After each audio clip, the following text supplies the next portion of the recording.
Perkenalkan, saya Santi Safitri, SSMAP.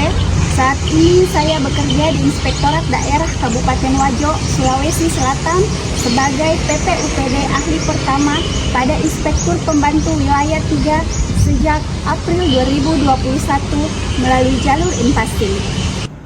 Pengalaman kerja saya selama menjadi PPUPD Ahli Pertama adalah menjadi anggota tim dalam melakukan audit dana bantuan operasional sekolah, melakukan pemeriksaan pengelolaan keuangan dana bantuan operasional kesehatan, melakukan pemeriksaan dana kelurahan, melakukan audit kinerja, melakukan audit keuangan, serta melakukan review kerja dan review RKA. Pada tugas portofolio dinamis ini, saya akan memperagakan kegiatan terkait dengan pekerjaan pengawas penyelenggaraan urusan pemerintahan daerah sebagai salah satu syarat untuk memenuhi tugas dari uji kompetensi perpindahan jabatan PPUPD Ahli Pertama ke PPUPD Ahli Muda tahun 2024.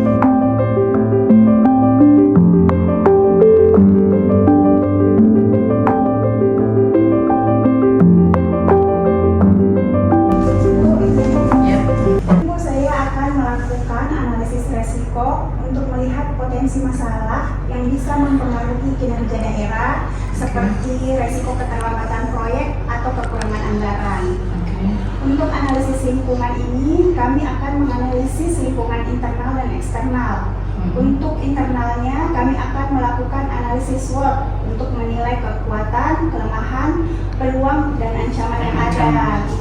Kemudian untuk eksternalnya, kami akan melihat faktor-faktor seperti perubahan kebijakan atau kondisi ekonomi. Kemudian pengumpulan datanya itu, kami akan melakukan pengumpulan data dari berbagai sumber seperti laporan kinerja tahun sebelumnya, hasil audit dan survei kepuasan masyarakat. Ini akan membantu kami memahami area mana yang perlu kami perbaiki. Kemudian untuk menyusun isu strategis, kami akan menyusun daftar isu strategis ini. Perhatian yang perlu kami tunjuk itu: 1. Peningkatan layanan kesehatan, efisiensi pengelolaan anggaran, dan pengembangan kapasitas SDM. Kami juga mengusulkan langkah-langkah konkret untuk mengatasi isu-isu tersebut. Dengan mengidentifikasikan isu strategis ini, kami yakin rencana kerja tahunan akan lebih efektif. Kami siap berdiskusi lebih lanjut dengan Ibu sesuai dengan arahan Ibu bagaimana tahapannya. Ini saya terima. Oke. Saya terima. Selamat siang, Pak. Selamat siang. Ini Pak, saya ingin melaporkan hasil pengumpulan data untuk penyusunan program kerja yang meliputi review, evaluasi, monitoring, dan pemeriksaan dalam pengawasan capaian standar pelayanan minimal. Tujuan utama dari pengumpulan data ini adalah untuk memastikan bahwa capaian standar pelayanan minimal dapat dipantau dan ditingkatkan. Data yang kami kumpulkan akan digunakan untuk menyusun program kerja yang mencakup review, evaluasi, monitoring, dan pemeriksaan. Dalam pengumpulan ini kami menggunakan beberapa metode untuk mengumpulkan data. Ada survei kepuasan masyarakat, ada laporan kinerja, wawancara dan diskusi, serta audit dokumen. Berdasarkan data yang kami kumpulkan, kami menemukan beberapa poin penting, yaitu tingkat kepuasan masyarakat. Tingkat kepuasan masyarakat di sini terhadap layanan kesehatan dan pendidikan masih rendah dan masih banyak keluhan mengenai waktu tunggu dan kualitas layanan. Kemudian kinerja unit pelayanan. Beberapa unit pelayanan belum mencapai target SPM yang telah ditetapkan. Misalnya dalam bidang kesehatan, cakupan imunisasi anak masih di bawah standar. Kemudian ada kelemahan prosedural. Terdapat kelemahan dalam prosedur pelaporan dan pencatatan yang menyebabkan data kinerja tidak lengkap atau tidak akurat. Berdasarkan temuan ini, kami menyusun beberapa rekomendasi untuk program kerja ke depannya, yaitu review prosedur, melakukan review dan perbaikan prosedur pelaporan dan pencatatan agar data lebih akurat dan lengkap. Kemudian ada evaluasi berkala, mengadakan evaluasi berkala setiap triwulan untuk menilai kemajuan capaian SPM dan mengidentifikasikan area yang memerlukan perbaikan. Kemudian ada monitoring intensif, yaitu meningkatkan frekuensi monitoring langsung ke unit pelayanan untuk memastikan standar pelayanan dipenuhi. Dan terakhir itu pelatihan dan pengembang, yaitu menyelenggarakan pelatihan bagi petugas pelayanan untuk meningkatkan keterampilan dan pengetahuan mereka. Ya, dengan langkah-langkah ini kami berharap dapat meningkatkan capaian standar pelayanan minimal secara signifikan. Kami siap untuk melaksanakan program kerja terus-menerus dan berkoordinasi dengan Bapak untuk memastikan keberhasilan program. Demikian Pak yang saya dapat jelaskan. Ya, terima kasih atas penjelasan yang telah disampaikan. Mari kita pastikan apa yang menjadi rekomendasi ini bisa dilaksanakan sebaik-baiknya. Terima kasih.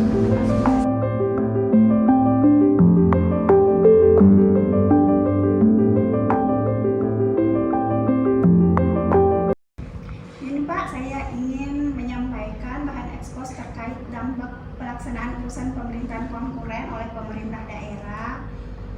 Tujuan utama dari bahan ekspos ini adalah untuk mengidentifikasi dan mengevaluasi dampak dari pelaksanaan urusan pemerintahan konkuren oleh pemerintahan daerah. Kami ingin memastikan bahwa kebijakan ini memberikan manfaat yang maksimal bagi masyarakat dan meminimalkan potensi dampak negatif. Kami menggunakan beberapa pendekatan dalam mengumpulkan dan menganalisis data, yaitu analisis dokumen, wawancara dan survei, serta observasi lapangan. Dari hasil analisis, kami akan menemukan beberapa dampak signifikan. Ada manfaat positif dan negatifnya. Manfaat positifnya itu peningkatan layanan publik, yaitu pelaksanaan urusan beberapa pemerintah konkuren telah meningkatkan kualitas layanan publik di beberapa sektor seperti kesehatan dan pendidikan. Kemudian kedua, pengembangan ekonomi lokal. Beberapa program pemerintah daerah telah berhasil mendorong pertumbuhan ekonomi lokal melalui pemberdayaan UMKM dan pengembangan infrastruktur.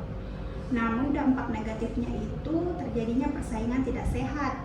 Terdapat beberapa kasus di mana pelaksanaan urusan pemerintah konkuren menyebabkan persaingan tidak sehat dengan sektor swasta, terutama di bidang jasa dan perdagangan.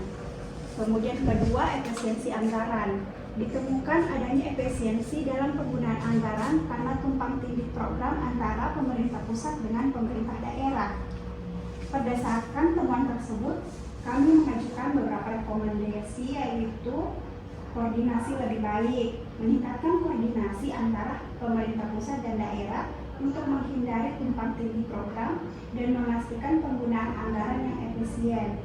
Kedua itu transparansi dan akuntabilitas. Meningkatkan transparansi dan akuntabilitas dalam pelaksanaan urusan pemerintah konkuren untuk mencegah persaingan tidak sehat.